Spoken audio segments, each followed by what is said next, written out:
At number 8, the Tyrannic Wars. Tyrann Primus was a small Adeptus Mechanicus research outpost on the edge of the eastern fringe. It seemed to be a forgotten place and lacking in personnel, but when Inquisitor Fidus Cryptman arrived, he discovered a world completely stripped of all life. Before everything went dark, Magos Varnak had hidden a crucial data codex deep underground, and Cryptman managed to recover it. From that moment, the Tyranids were identified and named after Tyrann, the first world it had taken. Hive Fleet behemoths surged forward, devouring everything in its path. Marneus Calgar, chapter master of the Ultramarines, declared the fleet would be stopped at Macragge. The Swarm Lord was deployed against the polar fortresses, and Calgar himself suffered horrific injuries, losing both arms, a leg, and an eye before he could be evacuated. The Ultramarines fought so hard, but the toll was immense. Their first company, the most seasoned warriors of the chapter, was completely wiped out in the northern polar fortress. First Captain Saul Invictus and every veteran of the first company died while holding the line. Ultimately, Behemoth was only defeated through the sacrificial explosion of the Emperor-class battleship Dominus Astra, which pulled most of the Hive fleet into the warp. Losing the first company meant losing centuries of experience, and it would take nearly 100 years to rebuild. The Blood Angels sent companies to help purge the remaining Tyranids, but the damage was already done, and the Hive mind had absorbed vast amounts of biomass and combat data, cataloging and adapting every tactic used against Behemoth. Although the Imperium technically declared victory, it felt more like a hollow win, overshadowed by casualties and deep-seated trauma. This is why it sits at number 8 among 40k's worst defeats. The fall of Tehran served as a proof of concept for marking the moment the galaxy's ultimate predator announced its arrival. This event opened the floodgates to the chaos that followed, leading to the Kraken and Leviathan incursions. The Octarius War. The Octarius War began through imperial desperation. Inquisitor Cryptman, watching Hive Fleet Leviathan consume world after world, engineered a trap. He seeded gene stealer infestations across the Octarius system to redirect the fleet toward the largest orc empire in the galaxy. The idea was to let both species destroy each other. For decades, the war raged across the entire system, and the orcs grew bigger and stronger with every fight. Rather than throwing endless bodies at the Overfiend directly, the Swarm Lord blockaded Octaria and systematically hunted down the Overfiend Zog Steeltooth's lieutenants one by one. With each loss, the Overfiend became more isolated. With each battle, his ammunition ran dry and his weapons grew blunt.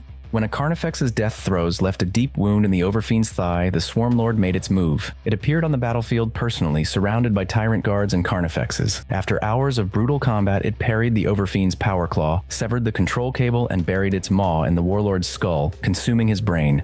Without their warlord, the orcs fell apart. Within weeks, no fewer than 6 warbosses had declared themselves the new Overfiend. The largest greenskin empire in the galaxy shattered into infighting factions overnight. Meanwhile, Hive Fleet Leviathan emerged from the war stronger, having absorbed an empire's worth of biomass and combat experience. Cryptman's plan to have both sides destroy each other had backfired completely. This ranks 7th because it proves that even the orcs, the most biologically resilient, war-hungry species in the 41st millennium, can be methodically dismantled. The Swarm Lord beat the Overfiend with strategy, and the orcs had no answer for that.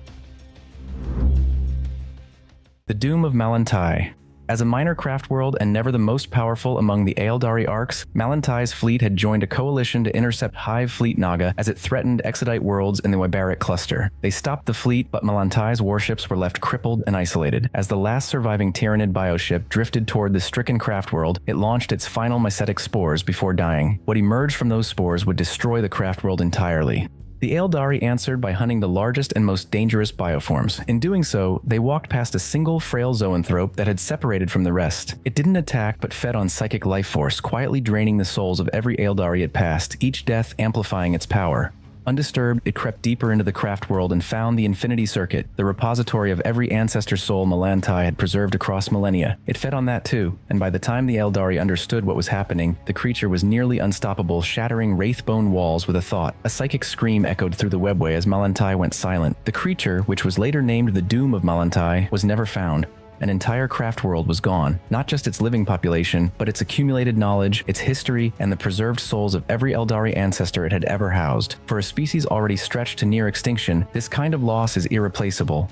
The Doom of Malan'tai earns the 6th spot for targeting the Aeldari's greatest weakness. They feasted on the one thing the Aeldari have spent 10 millennia desperately guarding, their own ancestors' souls. The Second Agrellan Campaign.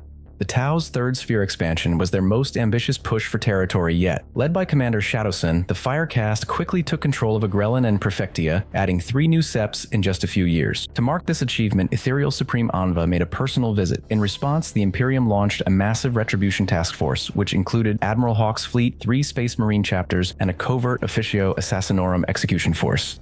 Shadowsun defended with remarkable skill, and when a Calidus assassin, disguised as an ethereal, nearly took her out, her pathfinders swiftly eliminated the threat. Unfortunately, the Imperial blockade trapped Anva on the planet. Eventually, a Culexus assassin tracked the ethereal down in his bunker, chasing him through the ruins of the hive until his hover drone malfunctioned. The Culexus then executed the Master of the Undying Spirit. The Ethereal High Council quickly buried the news to maintain morale. When the Imperium realized they could not physically retake the Hive World from the Tau Empire, Lord Admiral Hawk ordered Exterminatus, the planet's total destruction, as a final act of denial. This ranks 5th because the Tau won in nearly every conventional engagement. They only lost when a single entity slipped past their defenses to eliminate a leader, which is a wound far deeper than any tactical defeat. 4th, the Dropsite Massacre. When the scale of Horus's betrayal became clear, Rogel Dorn dispatched a retribution fleet. 7 Space Marine legions committed to the strike. The Iron Hands, Salamanders, and Raven Guard formed the first wave, while 4 reserve legions followed. The reserve wave had already pledged itself to Horus.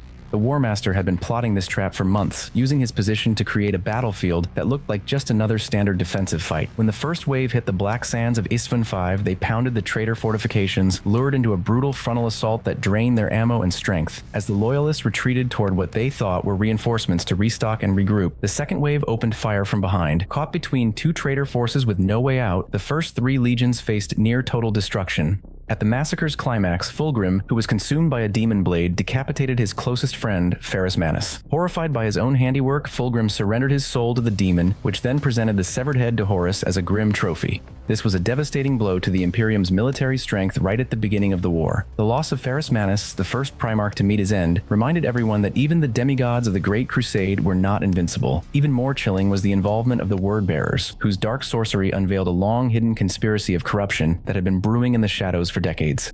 The Dropsite Massacre holds the 4th spot on this list because it stands out as the most significant military defeat. No need for chaos gods or galactic rifts here. 3 legions were destroyed and 1 Primarch was killed, all in a single day. The fall of Cadia. For 10 millennia, Cadia guarded the Cadian Gate, the only stable route from the Eye of Terror. Ancient Necron pylons on its surface suppressed warp activity containing the Eye. While 12 Black Crusades broke against its walls, Abaddon used those failures as preparation for the final strike. The 13th Black Crusade deployed the largest Chaos fleet since the Heresy. Lord Castellan Ursarkar E. Creed led a desperate coalition of Cadians and Space Marines. When usual warfare failed, Abaddon crashed the Blackstone fortress Will of Eternity into the planet. The impact shattered the pylons, triggering a tectonic collapse that consumed the world. Without the pylons, the Eye of Terror expanded into the Cicatrix Maledictum, a tear in reality that split the galaxy. This created the Imperium Nihilus, cutting half the Imperium off from Terra and the Astronomicon. The fall of Cadia ranks 3rd because it reshaped the present era of the setting more completely than almost any other single event. This plunged half the galaxy into permanent darkness, turning a localized military loss into a universal existential nightmare. The fall of the Aeldari.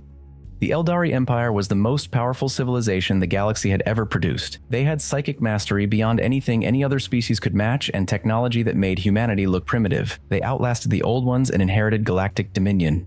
Then the core of the Empire began to rot through overindulgence. The Aeldari's psychic sensitivity made their emotions bleed into the warp with a force unmatched by any other species. Generation after generation of excesses fed something growing in the Immaterium.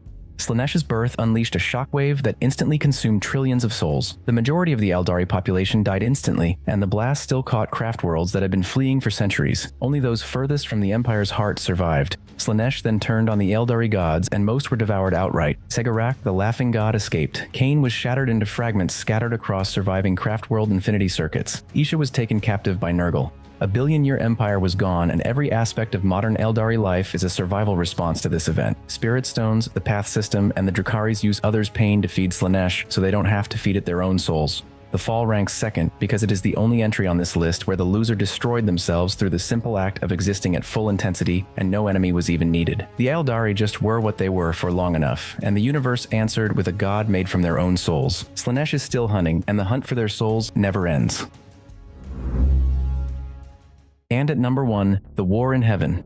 The Necrontyr were a species cursed with short, radiation-poisoned lives, consumed by resentment toward the long-lived Old Ones, the galaxy's oldest and most advanced civilization. They asked the Old Ones to share the secret of immortality. They turned them down, and that refusal cost the entire galaxy its future.